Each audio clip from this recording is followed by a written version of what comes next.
Hello दोस्तों, आज के हमारे इस वीडियो में हम लोग देखेंगे टेंस के बारे में। टेंस जो कि एक बहुत ही इम्पॉर्टेंट टॉपिक है इंग्लिश ग्रामर में, क्योंकि टेंस अगर हम लोग को इंग्लिश बोलना है तो ऐसा कहा जाता है कि अगर हम लोग टेंस को पूरी तरह से कवर कर पाते हैं तो आधी इंग्लिश जो है वो हम लोग सीख जाते हैं, इंग्लिश बोलना हम लोग सीख पाएंगे।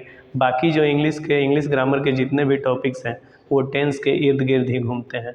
तो आज हम लोग सीखेंगे टेंस और टेंस से रिलेटेड जो भी सेंटेंसेज हैं, हिंदी सेंटेंसेज। चूँकि हम लोग हिंदी भाषी हैं तो हिंदी भाषी कोई भी हम लोग को सेंटेंस अगर हमारे दिमाग में पहले आता है तो वो हिंदी भाषा में आता है। तो इंग्लिश बोलने के लिए हम लोग उसी को इंग्लिश में ट्रांसलेट करते हैं, तब हम लोग इंग्लिश बोल पाते हैं। तो इस वीडियो में हम लोग सीखेंगे कि किस प्रकार के सेंटेंसेज किस टेंस के अंतर्गत आता है और उसको अंग्रेजी में हम लोग कैसे अनुवाद करते हैं, किस स्ट्रक्चर पे सेट करके उसको इंग्लिश में हम लोग ट्रांसलेट करते हैं, उसके बाद हम लोग इंग्लिश बोल पाते हैं। तो चलिए हम लोग देखेंगे टेंस। टेंस का अर्थ होता है काल। सबसे पहले इसका डिफिनीसन देखेंगे। लिखा हुआ है, a tense is a form of the verb that allows you to express time. Tense verb का वह रूप है जो आपको समय व्यक्त करने के बारे में बताता है, समय के बारे में बताता है। टेंस मुख्यतः 3 प्रकार के होते हैं: प्रेजेंट टेंस, पास्ट टेंस और फ्यूचर टेंस। प्रेजेंट टेंस के बारे में हम लोग देखेंगे इस वीडियो में। नेक्स्ट वीडियो में पास्ट टेंस और फ्यूचर टेंस से रिलेटेड सेंटेंसेज, पास्ट टेंस और फ्यूचर टेंस के बारे में देखा जाएगा। तो प्रेजेंट टेंस के बारे में हम लोग इस वीडियो में देख रहे हैं। प्रेजेंट टेंस वर्तमान काल को कहा जाता है। प्रेजेंट टेंस का हिंदी होता है वर्तमान काल, यानी जो वर्ब का वह स्थिति जो वर्तमान में है वो प्रेजेंट टेंस के अंडर में आता है। प्रेजेंट टेंस, पास्ट टेंस और फ्यूचर टेंस, इन तीनों के ही 4 काइंड्स होते हैं। तो इस वीडियो में हम लोग प्रेजेंट टेंस के चारों काइंड्स के बारे में पढ़ेंगे।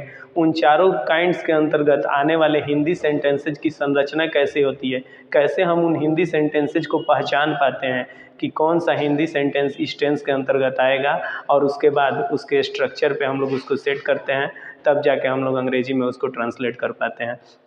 तो प्रेजेंट टेंस हो, पास्ट टेंस या फ्यूचर टेंस, इन तीनों के ही 4 काइंड्स होते हैं। प्रेजेंट टेंस का जो पहला काइंड होता है वो होता है simple present tense. Simple present tense, इसको हम लोग प्रेजेंट इंडेफिनिट टेंस के नाम से भी जानते हैं। इसके अंतर्गत जो हिंदी सेंटेंसेज आते हैं उनकी संरचना ऐसे होती है कि जिन हिंदी वाक्यों के अंत में क्रिया के साथ ता है, ती है, ते है लगा हो, वो हिंदी वाक्य सिंपल प्रेजेंट टेंस में आते हैं। क्रिया के साथ ता है, ती है, ते है, जैसे क्रिया कहा जाता है एक्शन वर्ड्स को, जिन वर्ड्स से कार्य का प्रतीत होता है कि कोई कार्य हो रहा है, उन वर्ड्स को क्रिया कहा जाता है। तो क्रिया के साथ ता है, ती है, ते है जिन हिंदी वाक्यों के अंत में लगाओ, जैसे हो जाएगा खाता है, आता है, जाता है। जैसे अगर पूरा सेंटेंस बनाया जाए तो राम आम खाता है, सीता घर जाती है, सीता रोटी पकाती है। इस तरह के जो सेंटेंसेज होंगे वो सिंपल प्रेजेंट टेंस में आएंगे, और उनको अंग्रेजी में ट्रांसलेट करने के लिए हम लोग इस स्ट्रक्चर का यूज करते हैं। सब्जेक्ट प्लस वर्ब 1 या वर्ब 5 में से चूज करना होता है। सब्जेक्ट के अनुसार हम लोग चूज करते हैं। सब्जेक्ट अगर सिंगुलर है तो वर्ब 5, और सब्जेक्ट अगर प्लूरल है तो वर्ब 1, उसके बाद ऑब्जेक्ट। सेंटेंस में और भी अगर अदर वर्ड्स हैं तो वो ऑब्जेक्ट के बाद लिखे जाते हैं। जैसे अगर कोई एग्जाम्पल हम लोग लें सिंपल प्रेजेंट टेंस के लिए, तो वाक्य का रचना मैंने पहले ही बताया कि हिंदी वाक्यों के अंत में क्रिया के साथ ता है, ती है, ते है। अगर एग्जाम्पल के रूप में लिया जाए राम आम खाता है, तो इस स्ट्रक्चर पे हम सेट करेंगे सब्जेक्ट। सब्जेक्ट कहा जाता है डूअर ऑफ द एक्शन, जो कार्य को करता है उसको सब्जेक्ट कहा जाता है।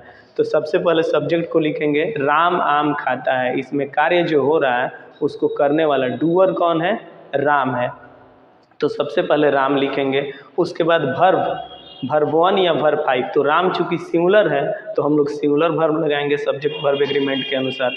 तो हो जाएगा राम ईट्स, ईट प्लूरल है उसको ईट्स लिखेंगे तब वो सिंगुलर होगा। वर्ब 5 लिखेंगे राम के लिए, राम ईट्स अ मैंगो। इस तरह से सिंपल प्रेजेंट टेंस के जो भी वाक्य होंगे, जैसे राम आम खाता है, सीता खाना पकाती है, वे लोग पटना जाते हैं, इस तरह के वाक्यों को इंग्लिश में ट्रांसलेट करने के लिए इस स्ट्रक्चर का हम यूज करेंगे। इसके बाद दूसरा जो काइंड है प्रेजेंट टेंस का वो है present continuous tense. Present continuous tense के हिंदी वाक्यों की पहचान होती है जिन हिंदी वाक्यों के अंत में क्रिया के साथ रहा है, रही है, रहे हो, लगा हो, वो हिंदी वाक्य प्रेजेंट कंटिन्यूअस टेंस में आते हैं। जैसे राम आम खा रहा है, क्रिया के साथ रहा है, रही है, रहे हो होना चाहिए। खाना हो जाएगा खा रहा है, आना क्रिया है उससे हो जाएगा आ रहा है, जाना क्रिया है उससे हो जाएगा जा रहा है या जा रही है या जा रहे हैं। तो इस तरह के जो सेंटेंसेज होंगे, पूरा सेंटेंस बनेगा वे लोग यहाँ आ रहे हैं, सीता खाना पका रही है, हम लोग यह काम कर रहे हैं। इस तरह के जो सेंटेंसेज होंगे वो प्रेजेंट कंटिन्यूअस टेंस में आएंगे और उनके लिए इस स्ट्रक्चर को जानना जरूरी है, इस स्ट्रक्चर को याद रखना जरूरी है। सब्जेक्ट प्लस सब्जेक्ट के अनुसार इज, एम या आर में से किसी एक को हम चूज करते हैं। उसके बाद वर्ब फोर बोला जाता है वर्ब के आईएनजी फॉर्म को। जैसे इट वर्ब है तो इट के लिए वर्ब फोर हो जाएगा ईटिंग, गो वर्ब है तो गो के लिए वर्ब फोर हो जाएगा गोइंग, कुक वर्ब है तो कुक के लिए वर्ब फोर हो जाएगा कुकिंग, वॉक वर्ब है तो वॉक के लिए वर्ब फोर हो जाएगा वॉकिंग। तो वर्ब फोर, उसके बाद ऑब्जेक्ट और उसके बाद बाकी जो वर्ड्स अगर सेंटेंस में हैं उसको हम लोग लिखते हैं। ऑब्जेक्ट के बारे में भी थोड़ा हम लोग जान लें। ऑब्जेक्ट बोला जाता है सफरर ऑफ द एक्शन को, कार्य जो होता है सेंटेंस में उससे जो प्रभावित होता है उसको ऑब्जेक्ट बोला जाता है। जैसे राम आम खा रहा है, इसमें कार्य हो रहा है खाना और जो सफरर ऑफ द एक्शन है, इस कार्य का जो सफरर है उसको ऑब्जेक्ट बोलते हैं। तो इसमें ऑब्जेक्ट है आम।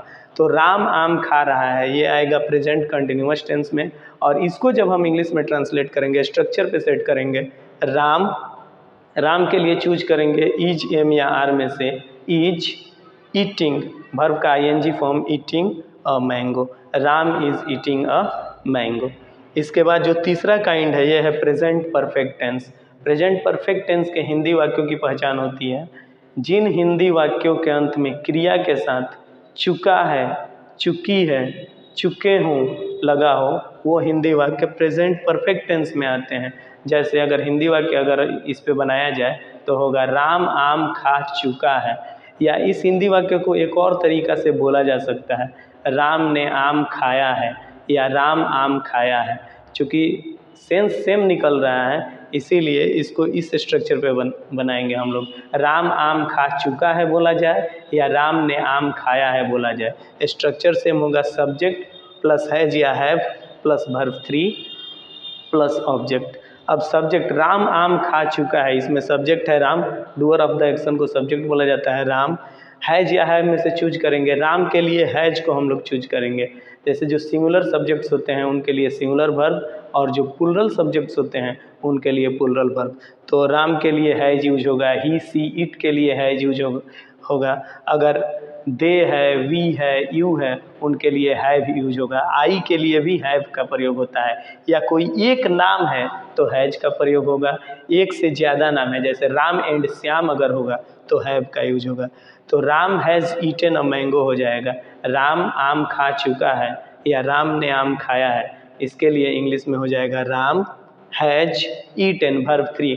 वर्ब के फॉर्म्स होते हैं उनको याद रखना जरूरी है। ईट, एट, ईटन होता है। वर्ब का थर्ड फॉर्म ईट के लिए ईटन होता है।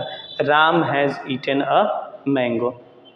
तो ये जो 3 काइंड्स हैं इनको पढ़ा दिया गया। अब चौथा जो काइंड होता है present perfect continuous tense. Present tense का जो चौथा काइंड है ये है प्रेजेंट परफेक्ट कंटिन्यूअस टेंस।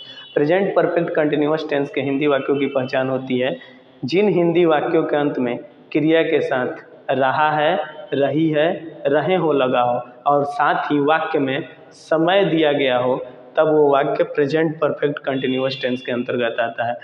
आप कह सकते हैं कि प्रेजेंट कंटिन्यूअस टेंस और प्रेजेंट परफेक्ट कंटिन्यूअस टेंस दोनों के वाक्य मिलते जुलते हैं, लेकिन एकमात्र अंतर जो है वो ये है इन दोनों वाक्यों में कि प्रेजेंट कंटिन्यूअस टेंस में क्रिया के साथ रहा है, रही है, रहे हो लगा होता है और प्रेजेंट परफेक्ट कंटिन्यूअस टेंस के हिंदी वाक्यों में भी क्रिया के साथ रहा है, रही है, रहे हो तो लगा होता है, साथ साथ उन वाक्यों में समय दिया होता है, इसीलिए उन वाक्यों का क्लासिफिकेशन हम प्रेजेंट परफेक्ट कंटिन्यूअस टेंस में कर देते हैं।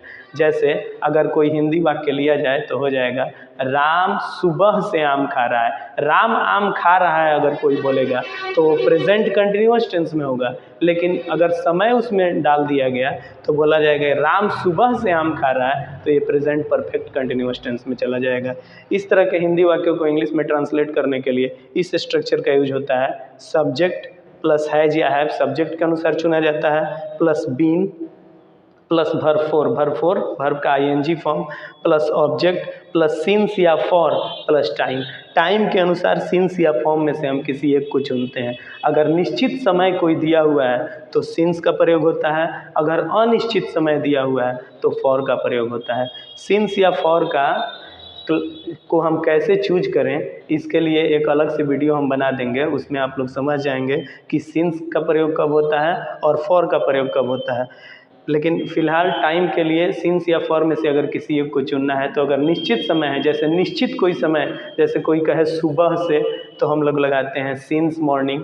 अगर कोई कहे 2 घंटों से तो 2 घंटों से इसमें निश्चित समय नहीं है, वो 2 घंटा कभी भी हो सकता है। वो 2 घंटा सुबह का हो सकता है या शाम का हो सकता है, रात का हो सकता है, इसीलिए ये अनिश्चित समय है। तो जो अनिश्चित समय होता है उसके लिए फॉर का प्रयोग होता है। 2 घंटों से फॉर 2 आवर्स, सुबह से तो ये निश्चित समय है सुबह, इसीलिए सिंस मॉर्निंग। तो राम सुबह से आम खा रहा है, इसको अगर हम इस स्ट्रक्चर पे सेट करें तो हो जाएगा Ram has been, Ram subject, उसके बाद हैज का प्रयोग होगा प्लस बीन का प्रयोग होगा, Ram has been eating a mango since morning. इस तरह से टेंस के जो 3 मुख्य काइंड्स हैं उनमें प्रेजेंट टेंस के बारे में बताया गया। अब अगले वीडियो में हम आप लोगों को पास्ट टेंस के बारे में और फिर फ्यूचर टेंस के बारे में बता देंगे। इस तरह से टेंस जो है, टेंस के जितने भी वाक्य हैं जो टेंस के अंतर्गत आते हैं उनका पहचान और स्ट्रक्चर हमने बताया। अगले वीडियो में पास्ट टेंस और फ्यूचर टेंस के पहचान और स्ट्रक्चर के बारे में बताया जाएगा। Thank you.